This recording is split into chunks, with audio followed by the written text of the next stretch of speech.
Hey all, welcome. Mark Vega, the Run Long After 60 podcast. Now, if this is the first time you're joining, well, welcome. I'm so glad you're here. And if this is not your first rodeo because you've been here before, well, you know how this goes. Every episode of the Run Long After 60 podcast starts with me out on the streets, moving, not behind a desk, not in an office, but out there moving.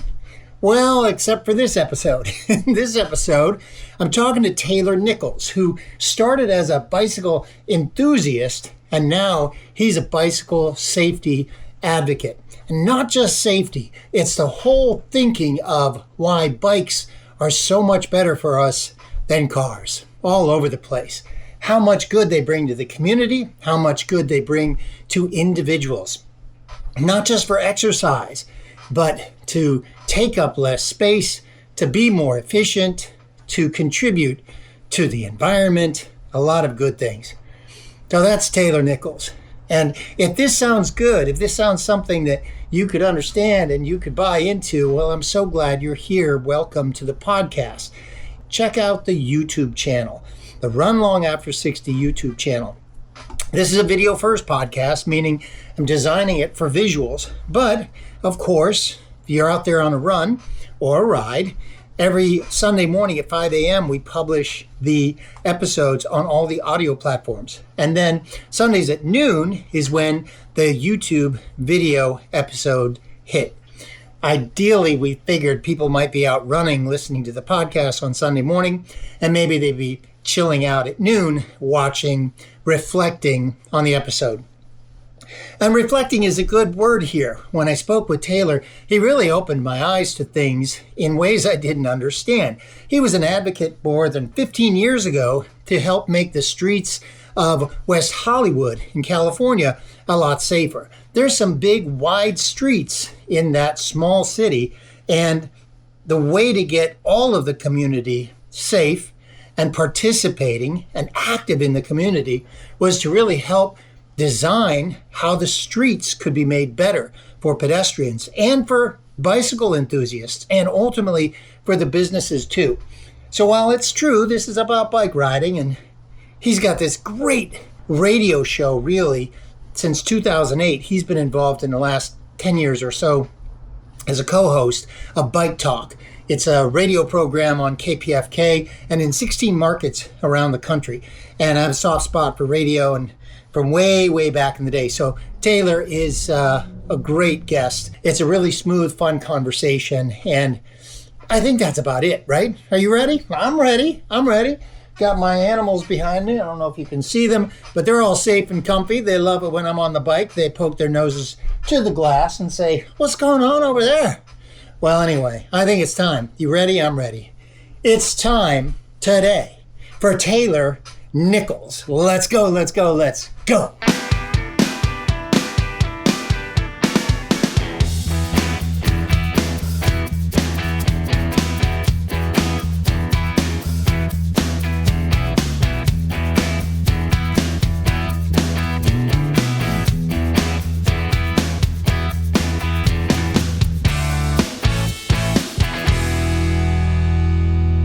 Welcome to another episode of the Run Long After 60 podcast. I'm Mark Vega.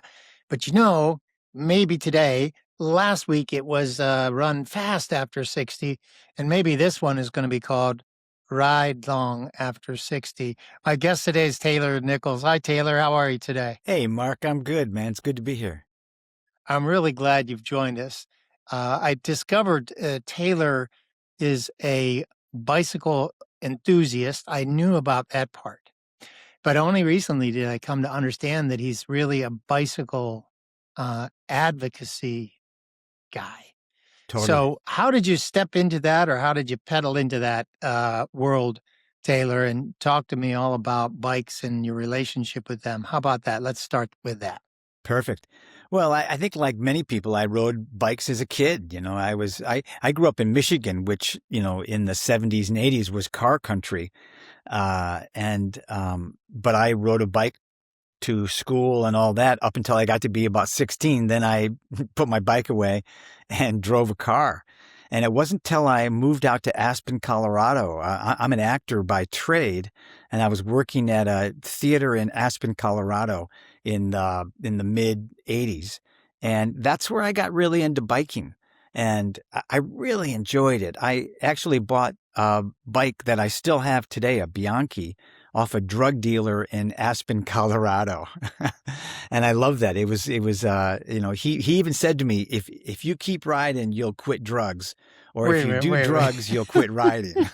So Wait, so I grew up in Ohio, so I get that. And I'm also on bikes. We're probably about the same age, like all that. I did all that, but when you say bike riding in Colorado, I don't know. I'm just imagining mountains. I'm like, how in the what kind of a word? What kind of a choice is that to go into Colorado and start riding a bike? well, I went there for a theater job. I was working at a theater.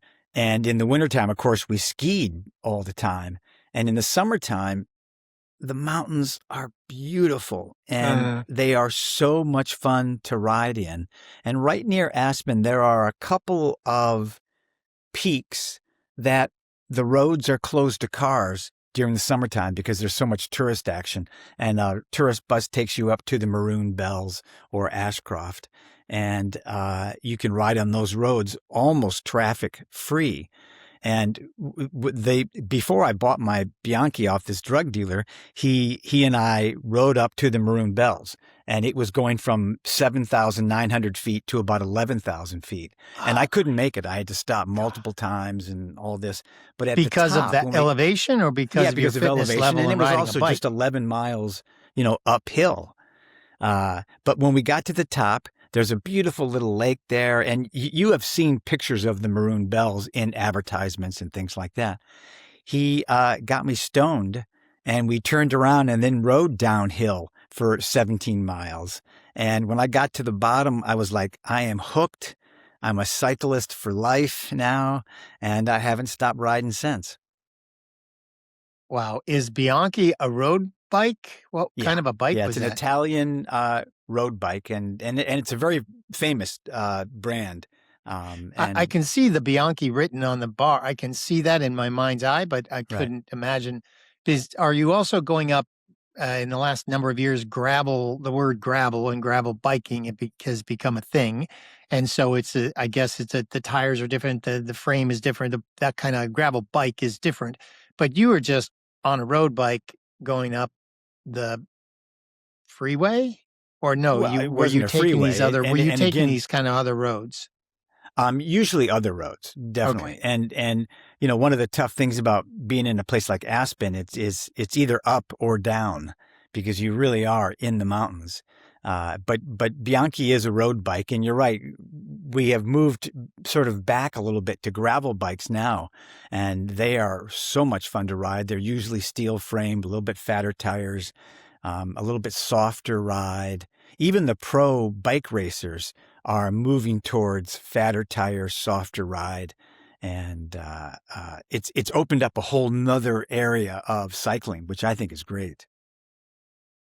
Yeah, it feels like it's a different format. And so I've never got into road cycling as a consumer, just to watch it, the Tour de France, I'm sure, on a couple of stages at the end, but I didn't find that interesting.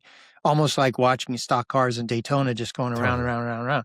But the moment you put in some other kind of like motocross became a big deal for me. And when I got to see people on two wheels doing crazy things in the mud and in the dirt, I like that. And so now when I see gravel bike competition and every finish is associated with a handful of photos where people just get ripped up and they're just all beat up, right? Right. And somehow that's a lot of fun. So I want to push back on you there really quick, Mark, because watching professional bike racing is a really great sport because there are many races within the one race that you're watching.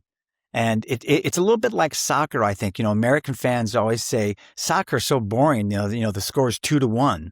But when you really understand the game of soccer, every movement of the ball is intriguing. And the same is true with bike racing. There are so many little moments of a professional bike race that are really exciting to watch, that it makes the overall race fun to watch. Yeah, I'll accept that completely, 100%. I'm not sure you will, but okay. No, I will, because it really has more to do with being informed.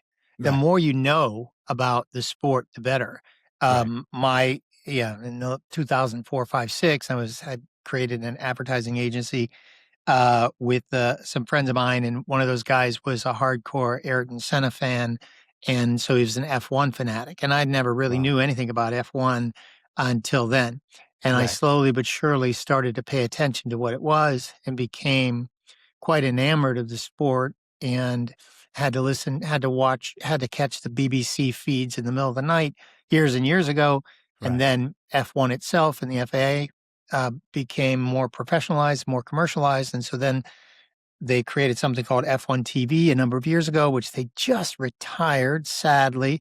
They replaced it with another type of entertainment platform, which is a shame, because I used to tell people for probably the last 10 years that the best value in all of entertainment was a $59 a year subscription to F1 TV, because you got every race, all the behind the scenes, all the shows, all the tech talk, all the everything.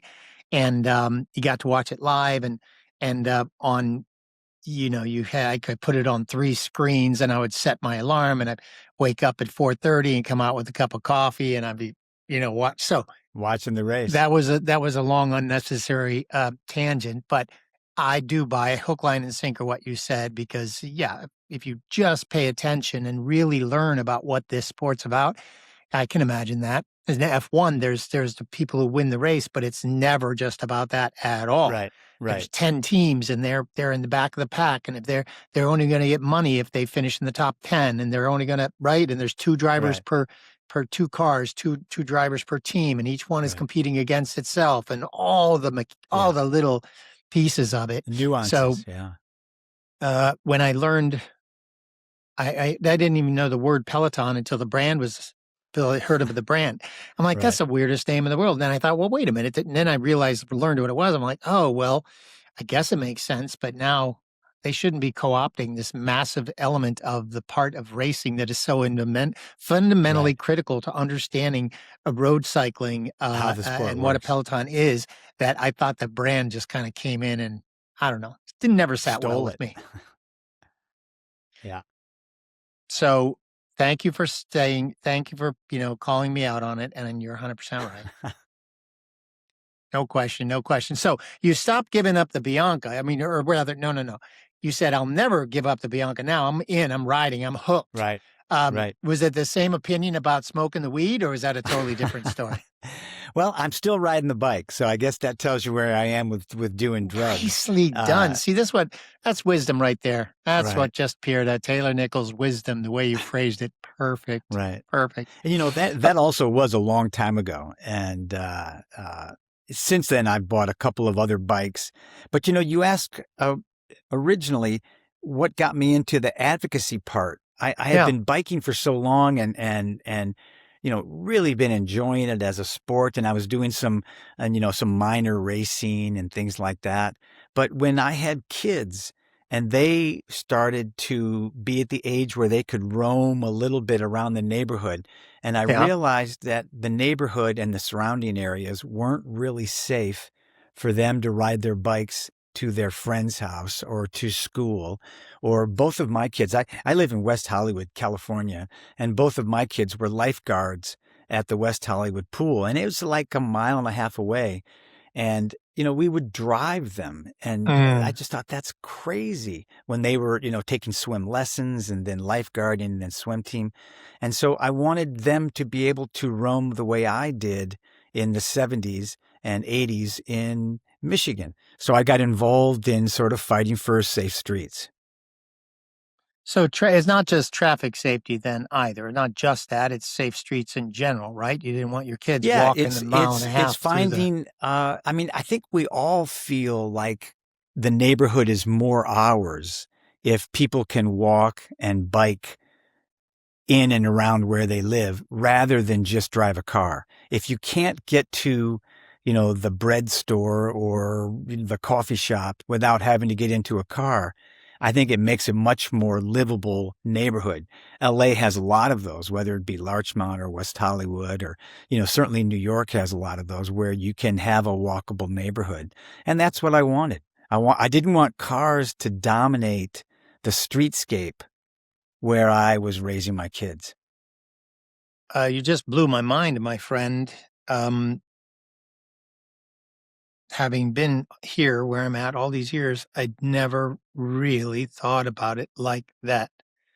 My kids never got on bikes. They had bikes, but they just were never that interested. Right, right. And it's possible, only now that you just said it, is because literally my neighborhood is a block away. Right. It's less than 100 yards from my doorstep is the neighborhood street at Larchmont. Right. And they spent more time in the strollers on the streets in the neighborhood. That neighborhood dynamic was really important.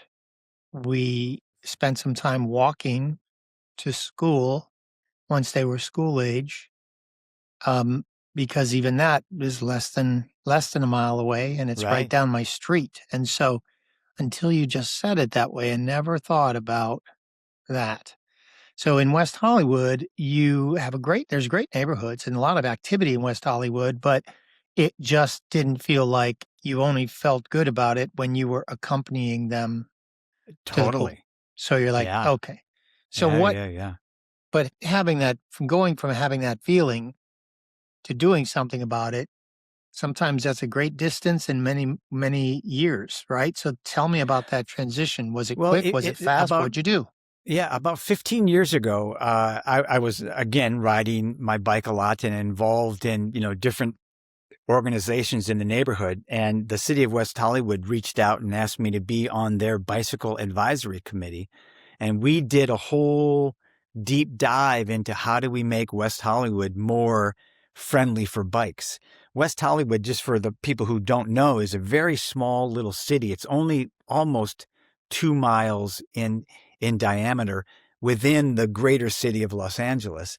And they were trying to figure out, how do we make West Hollywood more user-friendly, more, walkable, more rideable. And so we met for about 6 months and studied it. And that's where I really learned a lot. There's tons of books out there now by Jeff Speck and other people that talk about how do you create a walkable neighborhood. And not to say how do we make America great again, but that's how you make America great again, is by, finding the neighborhood solutions to car dominance. And that's what we did. We came up with ideas for bike lanes and for walkable streets and for school zones where cars are really slowed down. And that's what really got me into the advocacy world, was being appointed to that commission and then doing a deep dive into studying it and figuring out what experts are doing all over the world to protect neighborhoods. So necessity really was the mother of invention. So to set the stage, and correct me if any of this is wrong, but I'm imagining, what year was this approximately? 2010. Okay. All right. So West Hollywood is a vibrant community in Los Angeles, adjacent to Beverly Hills. Right. And the main through street is Santa Monica Boulevard, one of the most famous streets of all in Los Angeles. Right. And Route 66. Yeah. And that's right. It was part of the original Route 66 and terminus, in Santa Monica. So the streets in West Hollywood is there's a parts where it's only 2-lane, but most of it is 4-lane.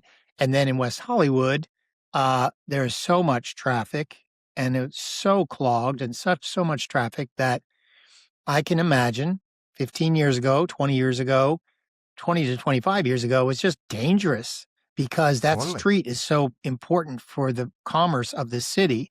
And yet West Hollywood itself, the most active commercial establishments are on Santa Monica Boulevard. So it's not like it's a big street that you pull off and then go to your little coffee shops. The commercial activity is on Santa Monica Right on the Boulevard, street, and it's right. fast, and it's like not fast, and it's traffic, and there's all those things, right, percolate so that when you're going to have your kids walk across that street and get to the pool on the other side, Yeah, it's too unpredictable, right? Is right. that the setting? Am I Totally. describing this about right? That's exactly right. And the street itself is 100 feet wide. So an older person or a younger person has to go a long way to get across the street. And, cars are going 40, 45 miles an hour, and it's just not safe. So we had to figure out ways to slow the traffic down and ways to allow pedestrians to be able to cross those streets a little easier. And that's what those things are, bulb outs are called, or chicanes, where they sort of bulb out the sidewalk to make the actual distance that a pedestrian has to cross from one side of the street to the other a little bit less. So they have more time to cross the street.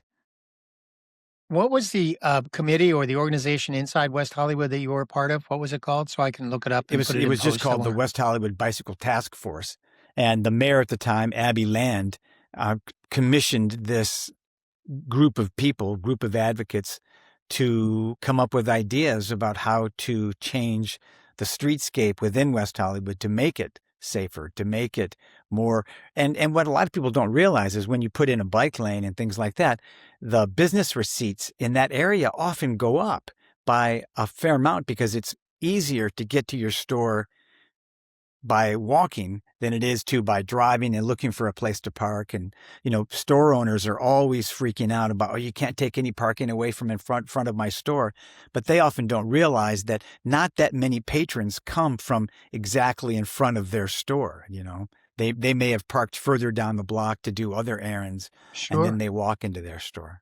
So Taylor, the initiative initially is about safety. That's it, because it's too congested. It's congested. It's fast. It's unregulated. It's not safe, right? That's the first step. Right. That was the first step that you investigated, because I ask you that because now in hindsight, as I look back and think back to all the improvements, and I'll shut up in a minute. You can tell me exactly if this was the impetus for all the improvements in Santa Monica Boulevard and West Hollywood over the last 15 years.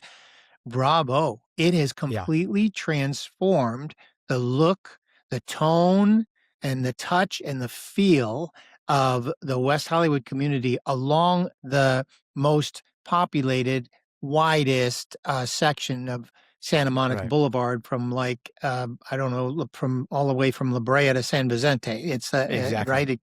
Yeah. So is that right? So good for you. Yeah. But then you look at other communities, whether it be Santa Monica, the city of Santa Monica, or Culver City, or even in New York. They're making huge changes in New York City. There's a new mayor there, Mayor Mamdani, and he is kind of continuing what Jeanette Sadik Khan, who was the transportation commissioner under Mayor Bloomberg. Mamdani is now continuing a lot of those policies to make New York much like Paris has been remade in the last 10 years. People talk a lot about how Paris changed its streetscapes for the Olympics a couple years ago, and they're improving it all the time, making it quieter, cleaner, safer. People don't realize 45,000 Americans are killed every year in traffic violence. That's a lot of people. And if 45,000. 45,000, yeah. Does that include like highway accidents or like what's Yeah. Okay. That's just traffic violence overall. But, last year in the city of Los Angeles, I think 311 people were killed on the street. That means pedestrians and cyclists. 311 people in Los Angeles were killed by cars on the street. And that's crazy. If our water system was killing 312 people every year, we would do something about fixing our water system. Meaning, almost as though cholera or whatever. Right. It's almost as though because it's relatable, we understand getting in a car accident, getting hit by a this or that, and somehow it's because it's so relatable, it's harder to be moved. You see, we would use the word car crash, that it wasn't really an accident. it was a crash. Maybe the person didn't mean to hit the telephone pole, or they didn't mean to hit the pedestrian, but it wasn't an accident that they were looking at their phone and did hit the light pole, or it wasn't an accident that they were speeding and couldn't stop in time and hit the guy on the bike. So we've changed the word from car accident to car crash. So anytime there's some kind of incident, it's a crash. Yeah. Yep. Yeah. Even if you don't break any thing on a Laws. vehicle, you're going to Sure. hurt a person. Yeah. There's a wonderful book by a woman named Jessie Singer, and it's called There Are No Accidents. And she really takes the point where two cars collide and backs up all the way back to realize, oh, you know what? This is because this car can go 120 miles an hour. This is because this road is so wide, and figure out that it wasn't really an accident. We have designed a system that works perfectly for the results that we're getting, which is killing over 40,000 people a year by cars. We've designed a system perfectly to get the results that we're getting. Yeah, it's not an accident. I get that. I love that. I will, as of today, start my consciously changing. See, look how much change the fact you're that doing. you I and I didn't are even talking, think. I didn't you realize. being a runner. I didn't think I was going to get you on today and then have you tell about all these improvements that are going to make in my life. That's pretty magical. But you know, Taylor. they make it safer for runners too, because when you're running, where do you run? You had a great setup question. You're like, well, where do you run? But you know, the truth is, you know, I used to be involved with this guy, his family. I want to get this name right. Hang on.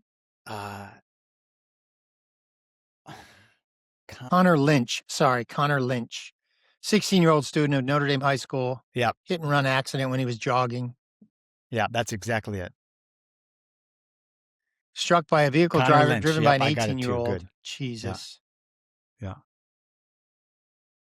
And it's called the Connor Lynch Foundation that his mother is doing. From my earliest memories, my kids, when they were ambulatory and able to move on their 2 feet without me holding their hands going down the sidewalk in my Larchmont neighborhood, the first mantra I ever taught them was no lights, not moving, no people, good to go. Yeah. And so as they approached every driveway, they would look and they were like, there's no lights, it's not moving, and there's no people, we're good to go. Yeah. And they would cross in front of the driveway, right, to pass. And you know, one of the things that we talk a lot about, Mark, in the bike advocacy world is how we train our children to be so safe so that drivers can be dangerous. Meaning that we allow drivers to text, we allow them to speed, we allow them to do all these things, but we make the pedestrians, you know, wave a flag when they cross the street, or to teach them things like, you know, don't cross this driveway till you look and you see no lights, no movement, no people, then you can go. All because the driver is exiting their driveway without really looking because they're in a car that is too big or too high, or the, you know, camera doesn't work or something like that. Yeah. Yeah. My first objective is to stay alive and stay safe for me and mine. Yeah. And then the second opportunity would be to let's address this real source of the problem, and that is bad drivers in the first instance. So I'm with you 100%. And I love that you have an opportunity to kind of say that out loud and remind that to people that it's the drivers that are a problem, right? Not usually, not the pedestrians or not something else. So I do two things that allow me to be a target, and I'm constantly, and I'm always mindful of it. Number one, I ride a motorcycle, and I'm a ride a motorcycle all the time, every day, all the time, all over. And so first, number one, I'm approximately 1.5 feet in general, about 1.5 feet up, elevated from most drivers. And some trucks are, you know, when I look at the driver in a truck, they might be elevated and it might be a different scenario, but most people I'm looking down. And I'm constantly scanning. I've always been a very trained as a defensive motorcycle operator so that I can become the most effective offensive motorcycle operator when I need to, when safety is at issue. So, but I am able to look into the cars and just without much of a without a split second, a glance is all it takes to see that they're on the phone, or they're touching their touch screen in their car, and they're not Right. actually looking at the street. Right. And as a motorcyclist, or as a runner, it's particularly right-hand turns, in my opinion, right-hand turns kill more people than anything. Right. Now, counterintuitive, because right hand, like, you just go to the right. But what happens is people look over their shoulders to the left. And in the moment between that time they're looking to the left, that pedestrian or that runner or that person is coming across the street on their right. So the last thing they do is look to the left, and it's clear, and they step on the gas, and boom, Boom. they come in contact with the person in that pedestrian in that intersection. That's just how Right. it goes. And I have seen that so many times, and there's been so many times when I am the motorcyclist, and I can tell that's exactly what happened. And so many Right. times, the reason that a car in front of me doesn't do anything is because I have a very, very loud, excessively loud horn on my motorcycle. And when somebody hears it and it's right behind them, they slam on the brakes. And I know this, and I do that intentionally because because there's a pedestrian that I know they're not looking out at, Right. and they're going to turn right into them. So talk to me about the advocacy as it has grown. You've clearly influenced West Hollywood, traffic management, Well, I wouldn't say and I would, safety. lots of people have. Uh, and what's great about it is I've learned more and more over the years. And, you and I were talking the other day. I have a radio show and a podcast called Bike Talk. And one of the great things about that experience is I'm constantly talking to movers and shakers in the advocacy, urban planning, street safety world, whether they be politicians, Laura Friedman, or whether they be authors or journalists from the New York Times or things like that, writing about these kinds of issues. So it's a rabbit hole that I've just really enjoyed going down and learning more and more about, good urban planning. What makes a neighborhood fun to walk and bike in is the same thing that makes it actually more profitable and raises the property values. So 15 years ago, you started looking at West Hollywood. Bike Talk starts in 2008. At what point in time did you start becoming involved in Bike Talk? That's the radio show on KPFK, which is one of the former Pacifica radio stations in Los Angeles. It's Right. Worthwhile to have listener support.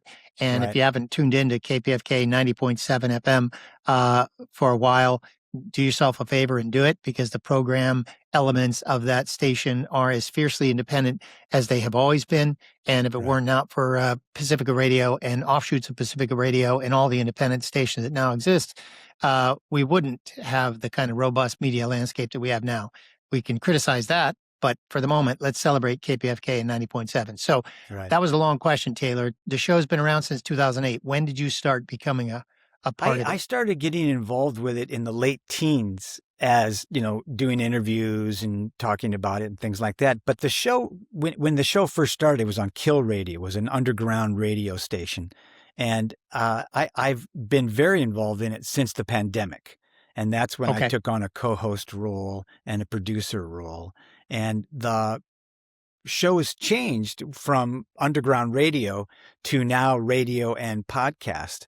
And, you and I were talking earlier about the differences in a radio show and a podcast. And we're trying to marry those two ideologies of audio content.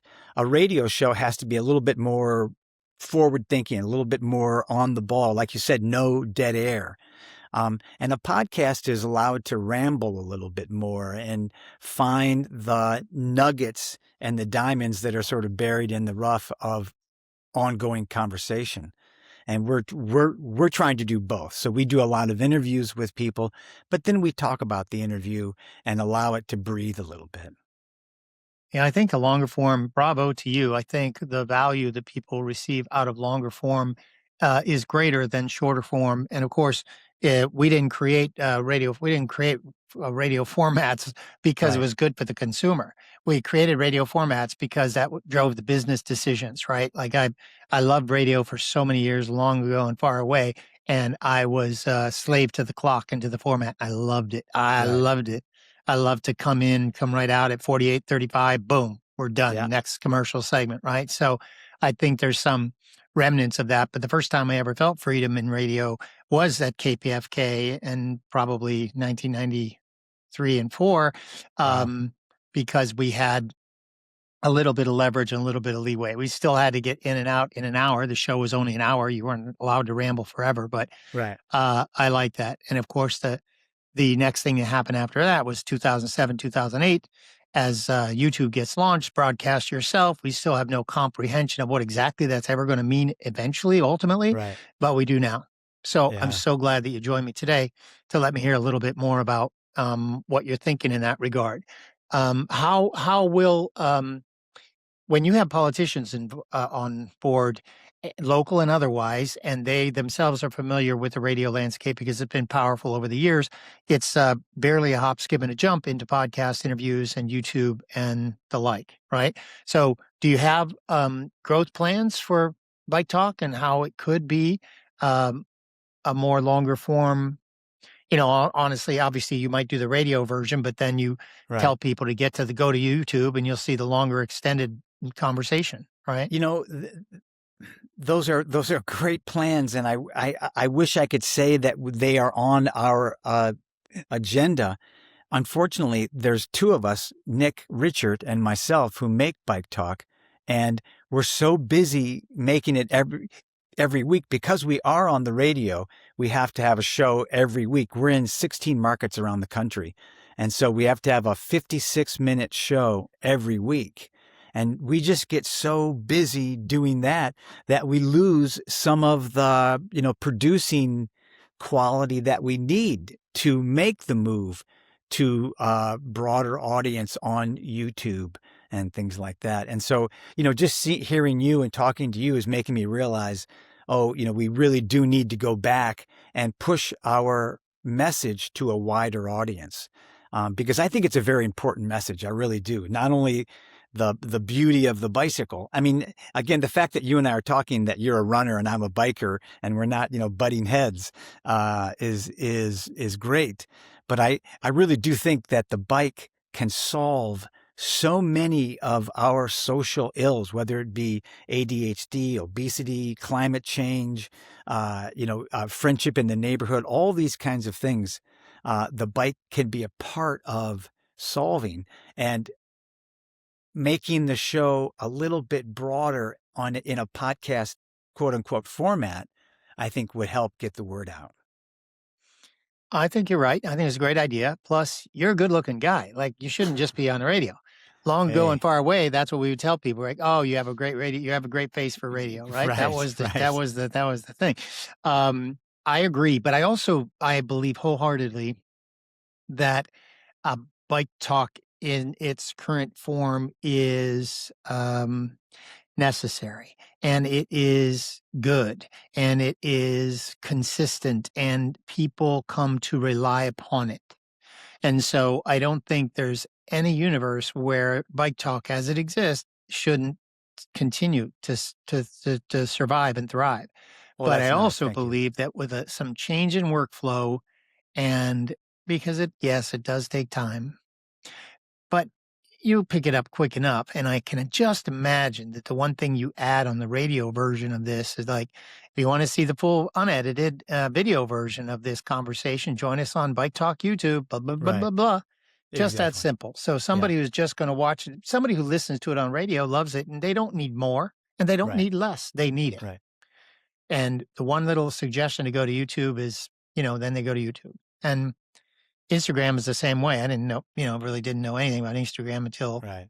this. And so once I started, Instagram, I've realized too, I have a lot more people who see the Instagram post, but they don't necessarily go to YouTube. But I'm going to keep doing it and keep trying Right. to keep communicating, because I'm having fun doing it. And I've had too Well, many I people. also think you've got something valuable to say. This idea of, running after 60 and staying active and not sort of saying, oh, I'm too old, or I'm too old for that now, is a really valuable message to be promoting. Let's talk about that in the universe of bikes. Before we started to record today, I realized that, and I talk to me about. Um, I know we're talking about safety and advocacy, but when we talk about bike advocacy, getting people on a bike, everybody our age, I think we can generally say that everybody who's our age had some kind of an experience with a bicycle when we were Sure. kids. Yeah. And we may have either grown out of it or it just wasn't our thing. Or for me, I think it was, I didn't, I didn't, I didn't keep it going because it had its time. And I had a great time with my bike. I loved it so much, but somehow I outgrew it. And I think I outgrew it at a time when, and I had a 10, thank God I graduated to a 10-speed bicycle and Sure. it was on, I loved it. But by the time, as you said, when we started this conversation, the moment I got my driver's license, I was like, well, I don't need a bike anymore. Right. Right.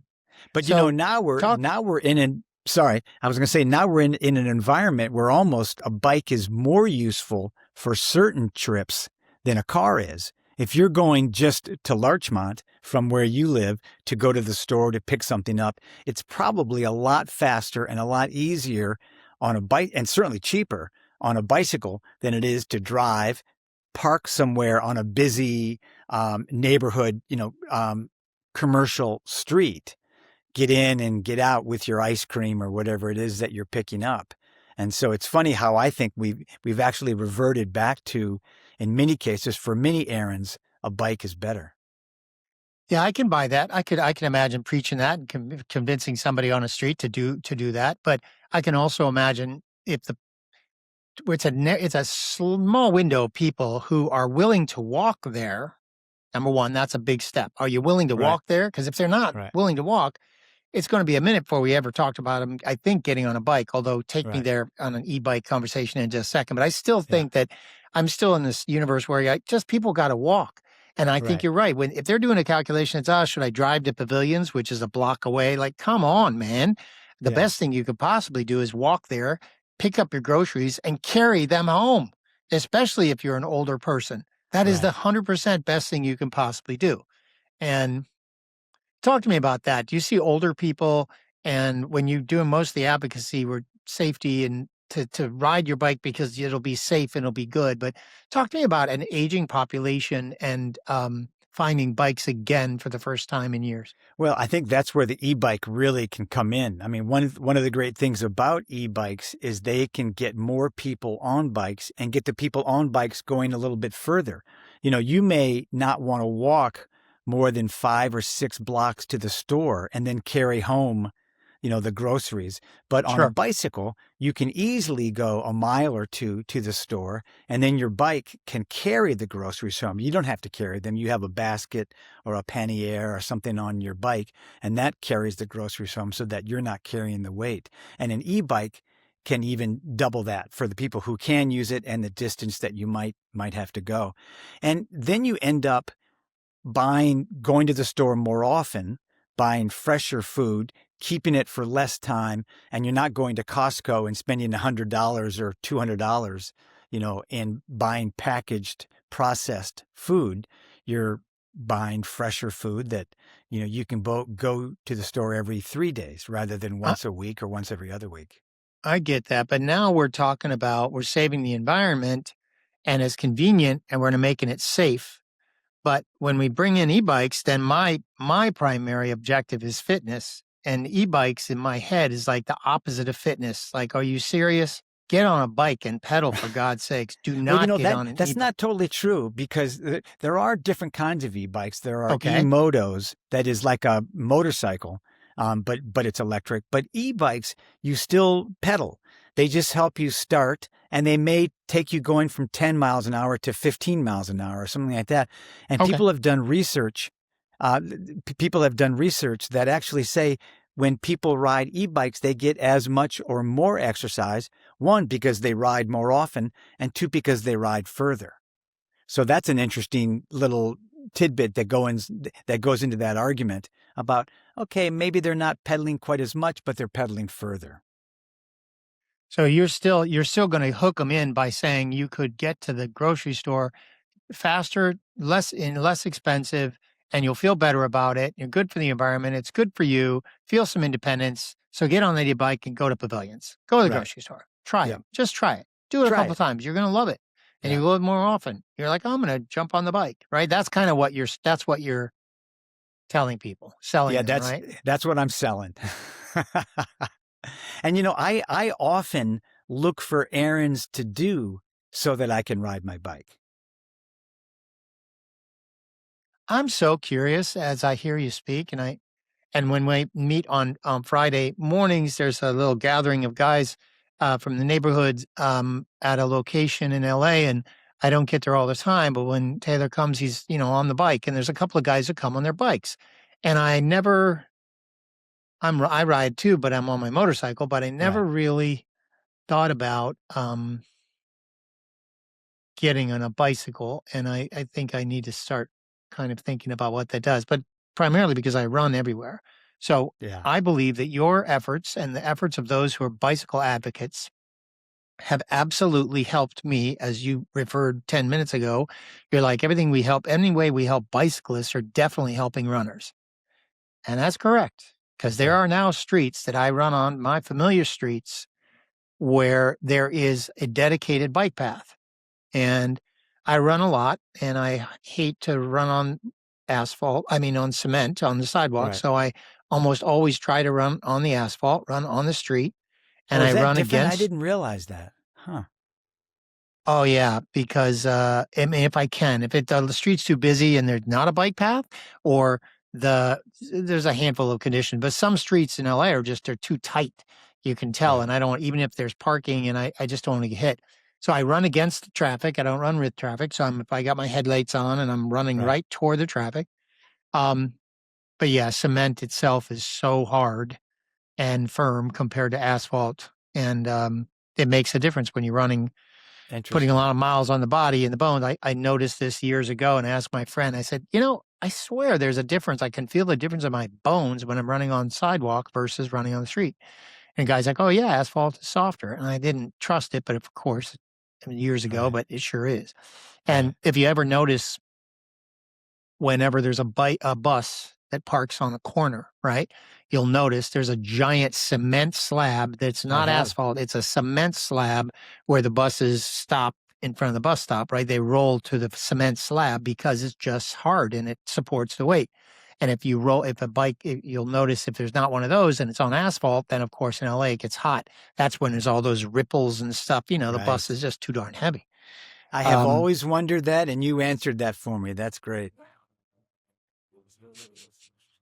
So sometimes I think I'm going to be all Mr. Smarty Pants, but there's like on Vine, there's a lot of streets in LA where there's just so much cement up, right at the curb.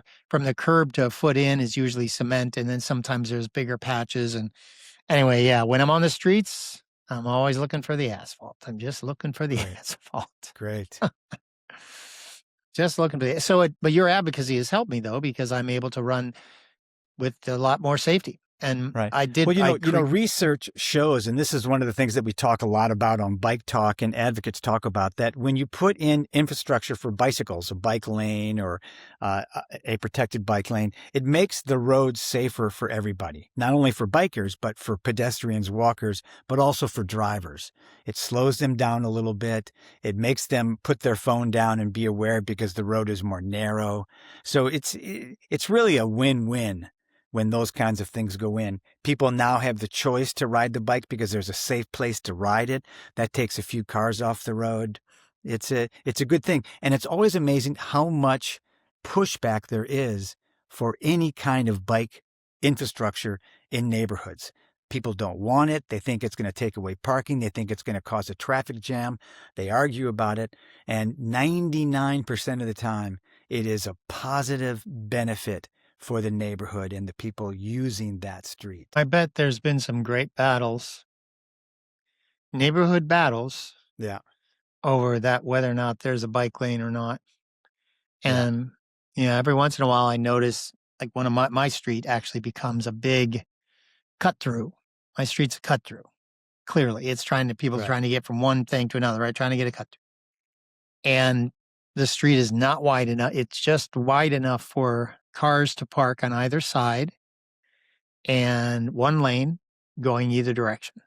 Right. And some spots of that street are more narrow than others. I know this because I'm running it constantly right next to those parked cars, right? Right. And so I can imagine if advocates would push for a bike lane on that particular street, it would meet with a lot of resistance, including from those in the neighborhood. They already don't like that. They wouldn't put a bike lane on that street. That if that's a neighborhood street, what we would argue for, I think, would just be calming the traffic so that the traffic's going 20 miles an hour rather than 30 miles an hour.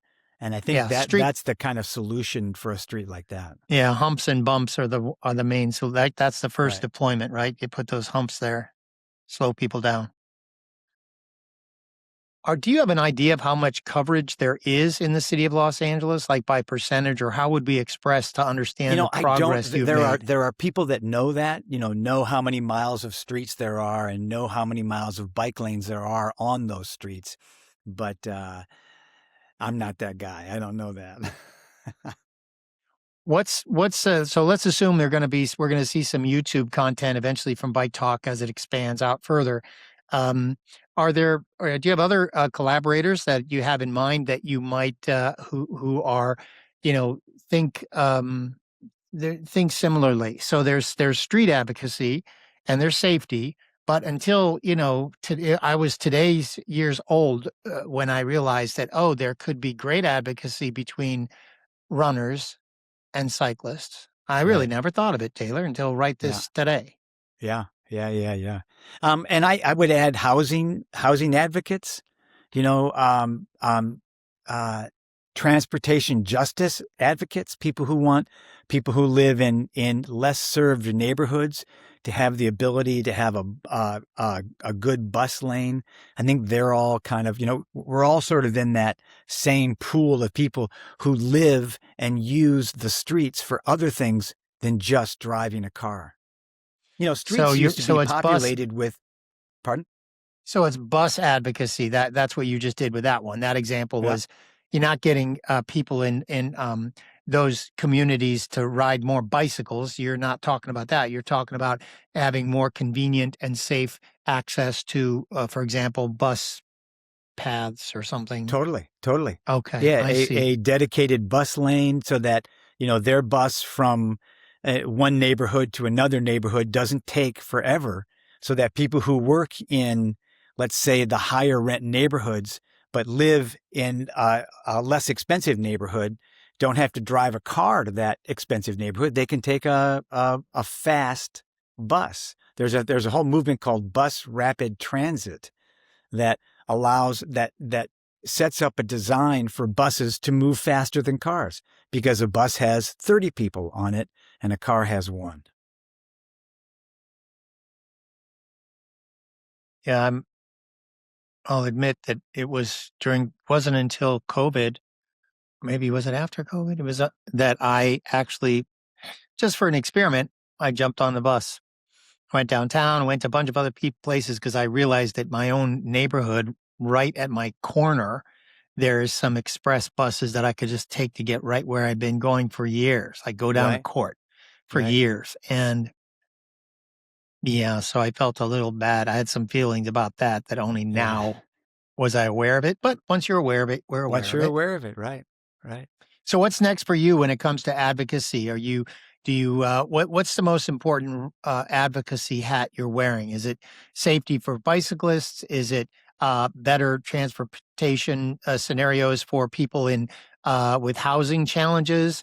Is it what is it? Well, it's sort of all of the above, and then picking one at a time. I like to think that just the act of riding a bike is a little bit of advocacy and a little bit of protest, saying that, I'm an actor and I often go downtown Los Angeles to see theater. I'm on the board of the Road Theater Company in the Valley, and I often go there and I ride my bike there. And I ride over the hills of Mulholland Drive, if people know that area, or I ride downtown. And I think sometimes just the act of doing it is sort of saying, hey, it can be done. Even when you're over 60, you don't have to be 30. In fact, one of the things that we haven't talked about is people getting back into running or biking after 60 because they have a little bit more time. My children who I had to take to swim practice or to school or this or that, I don't have to do that anymore. And so I'm free to now ride my bike on those kinds of errands because I'm not taking a child or a teenager with me who doesn't want to ride or can't ride or has school books or whatever it might be. So Taylor, Nichols is also an athlete because when I just am about to send him a softball, he is going to knock it out of the park. Thank you for joining us on Run Long After 60, perhaps Ride Long After 60. Here's the softball, Taylor. I got a guy who's, 60 something and a woman, and they haven't ridden a bike in years. And they are politically savvy and they want to help the world. And they've done their share of protests and marching over time. And they got their kids out of the house and they're happy right now. And they do have a little bit of time. They're probably still working. They're probably not, they might call themselves retired, but really, do we ever do that? I'm not sure. But that's the softball, Taylor. How in the world help me have some communication with people who are those types of scenarios in their 60s? How do we get them to get on the bike again? Why would we do create it? a safe How do we place do for it? them to bike? Create a safe place for them to bike. The same thing it is for children. The reason why more children aren't biking in cities like Los Angeles is because there's not a safe place for them to bike. So they don't grow up riding their bike to their friend's house, riding their bike to school. And the same is true for people over 60.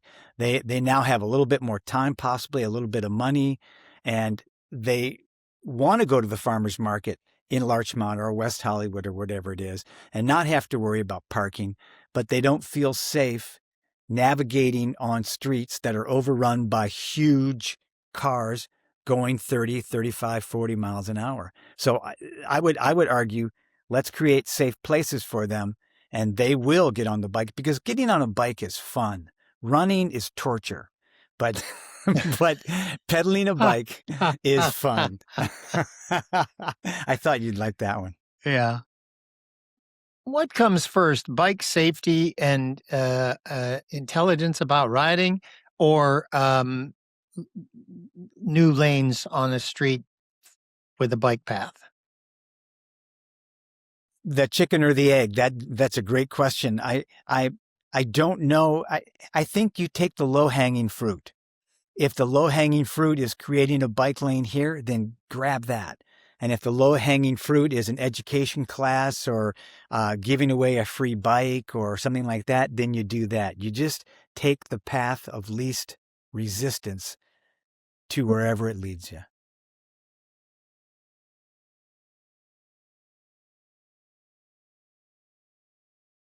Yeah, that was a drop the microphone moment.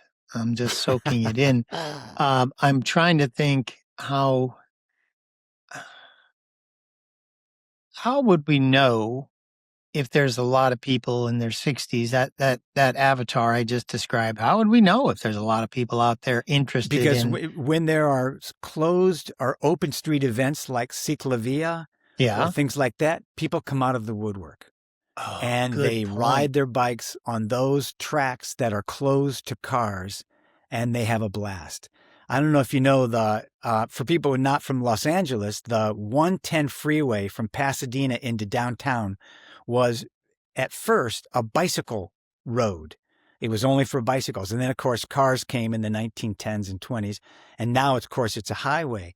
And once every 5 or so years, they close down the 110 freeway to cars and open it up to everybody else.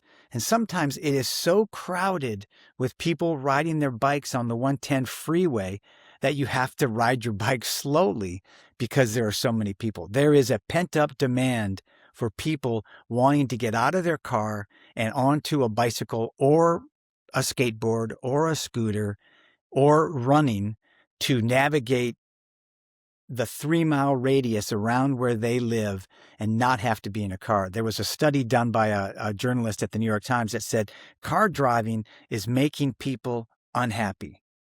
And so the more people we get out of cars, the more happy people will be. and I'm Taylor Nichols, and and that's my shtick. You know what I mean? I feel like I'm boring everybody with this advocacy talk over and over. But you know, my wife is sick of it. She's like, oh my God, I can't hear you talk about this anymore. So you opened a can of worms, Mark. Well, I appreciate you being here, and I do think this is a value of the long form because I and boy, I hope it's just not self-serving for me. My own confirmation bias is the reason I love to do this because I'm learning all the time. But it's really true, Taylor. That's exactly true. When I saw most recently the 110 shutdown, because of that, in my head, it felt like, oh, they must do this every year. Why haven't I heard of it? But I was occupied with something else and I couldn't actually do it. But I didn't know they only did it every couple of years. Well, it's even less than that. It's like every 10 years. Oh, it's yeah. okay. And CicLAvia, I don't know how long that's been around, but I did notice that in the last couple of years. And I would love to hear that there's something like that in all major cities. But in LA anyway, in the last year, the last couple of months, they shut down Melrose, which itself Right. is a great walking street and fun street, but it's also a driving street. And the last couple of years, I programmed it was on Saturdays, I guess. I programmed my runs so that I would hit the course. And so in the last year I hit it. I went both directions. I started Hollywood, went all the way down and turned around and came back. And it was surprising to see how many people out there of all different shapes and Yeah. sizes, ages, flying different flags, if you Yeah. will, and so many people. And I don't know, I couldn't tell how many of those people look like they ride their bikes frequently, but at least half of them you could tell they were covering the earth on those 2 or 3 wheels, right? Right. Do we need more of that? Do we need more like CicLAvia? Is that something that people advocate for? Is like that Yes. more awareness? And Yeah. We do. It's expensive to get going, but most communities that once they have it, they want it back, and they try to extend it. It started in Bogota, Colombia, and there it is. I think either every Sunday or the last Sunday of every month. I think it's every Sunday, and it's hundreds of miles long. And the whole city of Bogota comes out and uses it. And now they use it for errands. On Sunday, they ride their bike to different neighborhoods and do things. And I think that's the model that we should go for here. Maybe it's the last Sunday of every month or something like that. And it connects downtown to Larchmont, to West Hollywood, to Beverly Hills, to Santa Monica. So people can really go back and forth and not just be tied to one area. okay, Taylor, you've really opened my mind on a lot more things than I ever thought of. This has been fantastic. What do you want us to remember about this? Because this is a totally unique episode in that I've never just talked about bicycles and didn't realize that there's still going to be there's still a service offering out there that says, let's go find some of those 60-year-olds and convince them to get on an e-bike. That's a thing now in my mind. I'm like, oh, I'd love to teach people how to be safe to use and ride an e-bike and Right. get them doing figure eights and U-turns, without putting their foot Yep. down, like get them Yep. learn how to ride Yeah. Yeah. safely. And then the more comfortable and confidence they have about riding, then they can take their knowledge of traffic safety and take it with them out into the neighborhood. Right. Well, if there's one thing I would like people to take away from our discussion is that we're all in this together. Everybody is a pedestrian at one time or another. Whether it be just from going from their parked car to the storefront or to the restaurant, or from their parked car to home or to work. And runners and bikers and scooters and skateboarders and rollerbladers and all that, we're all in this together. And if we can bond together and fight against this huge car-dominated society that we've built for ourselves, it wasn't always this way. Right. The Red Line streetcar in Los Angeles was only put out of commission in 1964. That was, 60 years ago. And we can get it back if we all work together. And And we realized that the freedom that car ads offer us is really realized when you ride a bike. Okay, you did it, Taylor. That was the drop the microphone. Well, conversation. that's not mine. That's a guy named Tom Flood, and he is a creative consultant for a company, and he has a statement that says bicycles offer the freedom that auto ads promise, and I think that that's really true, whether you're on a bike or running or again scooting, skating, or whatever. I'm with you. And now I can embrace that even more wholeheartedly because in my mind, what I hear is fitness. It's fitness first, safety second. Because if you don't have the fitness, you'll never be able to be safe. And if you don't have the fitness and you're out on the streets, then you're going to get clipped, but partly because it's your error, not the cars. I really feel that's true, but it could be also that I'm that example I gave you with my kids. Like, we're still watching out for the car driver. Right. Rather than holding them accountable and responsible. Maybe that's still true too. Well, I think you have to train your children and you have to train pedestrians and cyclists to be safe on the road. There's absolutely no question about it. But we also have to train drivers to be safe. All right, Taylor, I'm with you. What's going to happen first? You coming out on a run with me or me going out on the road on a bike with you? You going out on a bike with me. Clearly, there was not a moment's hesitation making an answer to that question.